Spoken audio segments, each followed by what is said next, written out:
Dr. Miller here with a book review. And this was didn't mean to do this book, right? I went down and actually, so I have a bad habit of, so our library here at the University of Matt, they let me buy books for the collection related to the content area. And so I've been buying books over the years and trying to build up I've been buying, it's been 10 years since I've been at this particular university, and really nice collection. Like I would say a doctoral, at least at the very worst, a master's, but a doctoral level collection when it comes to strength conditioning, coaching, barbell work, physiology, right? It's a really good collection. But when I was getting my doctorate at the University of Utah, I was, there's just kind of the joke that I'd go down with to return one book and get 5. There's a 5-to-1 ratio. I just couldn't eat up enough information. It's just, I love books. I've always loved books. And so I actually went down to the library. I had the library get a book called Strength Coaching in America. It's the history of strength conditioning. If you're not familiar with it, I'll review it once I finish reading it. There's some other books. I ended up with 1, 2, 3, 4, 5, 6, 7 books. I meant to get one. A lot of these books say the same thing. Okay. There's different bents. Like there's a couple of them on velocity-based training. There's another history book I'd like to take a look at. But a lot of them are probably not going to add much more to what I know already, not because I'm super smart, just because I've been reading a lot of books over the years and been coaching for a long time. But I'll review some of them. Anyway, I went down there and I was just, as I usually do, end up looking at the books around the one I haven't. And I did not have the library purchase this book. And this is the book. Okay, Powerlifting, A Scientific Approach by Dr. Hatfield. Now, some of you have been around a while, probably like, well, dude, you never read this book before? And I'm embarrassed to say, no, I haven't. I've read some other Dr. Hatfield's books, but I never read this one. This is one, I know he reprinted it in 2015. This one was 1981, which made me want to read it even more, because I love to look at how, if anything's progressed and anything has changed over the years. 40 years is not a long time in history, really. Barbell, like Dr. Hatfield points out, powerlifting only started in 1964, formalized. If you look at the current weightlifting, Olympic-style weightlifting, since 1972 is when we got rid of the overhead press, right? And so like modern weightlifting and powerlifting is not that old compared to other things, right? That's a generation or so, generation and a half, if you will. This book is 40 years old. So it's a generation removed, sure. So it's old, but in the context of like world history, it's not very old at all. Still, as fast as when things are new, right? Information usually builds faster when there's an interest in it. And so, strength conditioning, weight training, that type of thing. That's why I'm interested in that history of strength conditioning book. Boyd Epley from the 80s or late 70s, right? It's, again, strength conditioning not that old either. But we've had a lot of new improvements. And I think a lot of times when we look at all the technology, we're like, man, things have gotten a lot better. It's kind of like cars. Like cars have gotten a lot better. That's true, but it's still 4 wheels. Still 4 wheels, a steering wheel, and some people like to go faster than others. Okay, some of the cool things about it have gotten better, like the power windows and all those things. We've have velocity-based training. We have all these different, RPE and but I was blown away in this book, and I shouldn't have been, because I've read a lot of these books and looking at some of the history, like West Coast Bodybuilding is another great book. Brother Iron, Sister Steel, right? The Draper book. I have the one called Mr. America here. Some really good big power. Rogue has a great series on some of the history, right? This is all the book that I'm going to read eventually here is from. I would highly recommend you visit the Stark Center, like Tony Stark, at the University of UT Austin. It's a barbell. It's a history of it's a physical culture museum, right? Really about the barbell. So you walk around, see old barbells, and I geek out on this stuff, right? It's the only place I'm aware of that has this, only place in the world. So if you ever visit Austin, go make sure you go. It's in one of the end zones of the stadium. Go check it out. And it's even bigger than when I visited it. Anyway, back to this book. This is what I'm gonna say. Get this book. Even if you've been coaching a while, been lifting a while, if you're a powerlifting coach, get the book if you don't have it already. It's a really good book. Again, Dr. Hatfield, Dr. Squat, knew his stuff, right? No doubt about it. But I guess I was just blown away by the how well done this book was. And related to powerlifting, the background information, and basically nothing's changed. Not really fundamentally, not a whole lot has changed.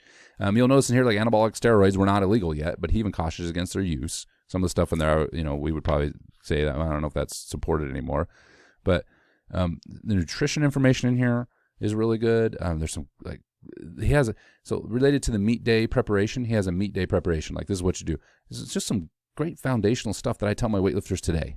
Okay, I don't coach powerlifting, I coach weightlifters, but it's the same thing, right? In terms of barbell approach, I know it's a different sport, but Just really good stuff. I love how in here he's like, basically he harps on this, don't be fat. Like if you're overweight, it doesn't do any good. I mean, he talks about progression, things to work on when you're early. This is a more for a beginner, but things to work on as you build slow.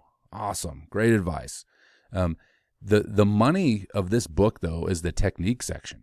It's really well done. He has these little tables in here for the big three, the deadlift, squat, and bench. I know I did those out of order, but deadlift, squat, and bench. If you're weak in this, right, understand this. He has a list of techniques and the positive and negatives. Like, so for example, in the deadlift, inside wide grip stance. Okay, so what we would usually call more of a traditional sumo. All right. This is better when you have weak leg, or it's going to be detrimental when you have weak legs, weak hips. It's better when you have a weak back and a long torso. And it's detrimental to have long legs.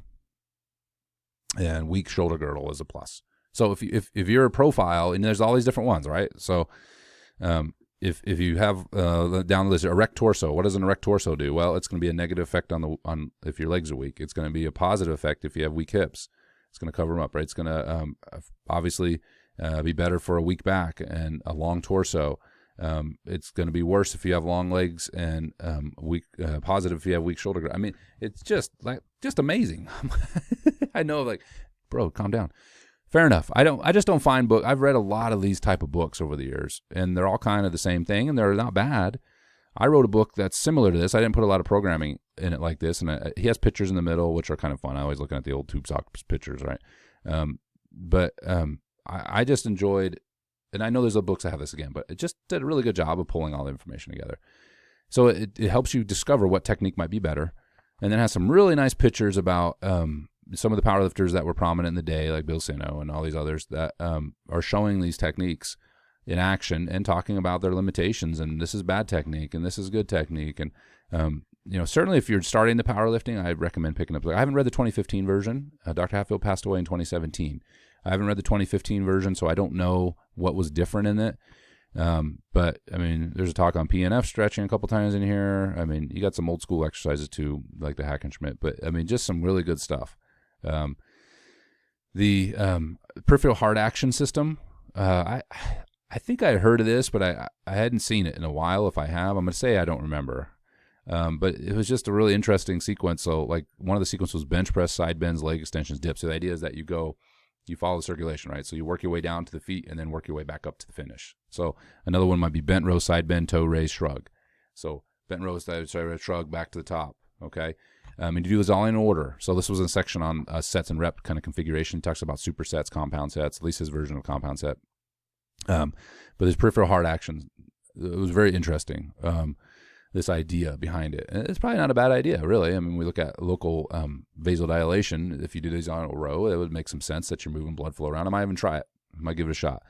Some good exercise programming, basic. Again, what things I'm blowing around with is that there's nothing new under the sun here. So this is a linear periodized program that he recommends. Turns out linear periodized program is really effective for powerlifting, right? It's an effective way to do things. He talks about variety in training. Having these different variants in the lifts and how that's important for a powerlifter, like not maxing out all the time. Again, a great book. I'll stop ranting about it. It's probably more so because I didn't expect it, right? Just because I didn't order this book. It was just on the shelf from years ago, obviously, and I just hadn't noticed it. And I'm a little upset at myself that I hadn't seen this book earlier on. Maybe I read it before. I doubt it. Who knows? I'm old. I can't remember anything. But check this book out. Get the old one just for funsies, if anything. I don't know what the 2015 version's like. I'm sure it's just as good. It's Dr. Hatfield. It's just updated.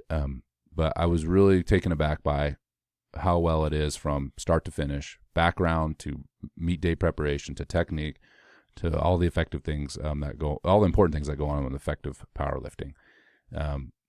I don't know how much this one is, if you can even find any more, but if you can, make sure you pick it up and put it on your shelf, no matter who you are. If you're involved with the barbell in any capacity, this is one to have on your shelf.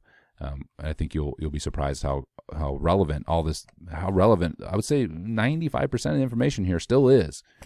After all these years, all the technology has done is dressed up some of the concepts that were effective when Dr. Hatfield wrote this book. Okay. I'll see you in the next video. Hope you enjoyed this review. Like it if you like it, and subscribe to my channel if you haven't already. Check out the other book reviews too. And until the next one, see you later.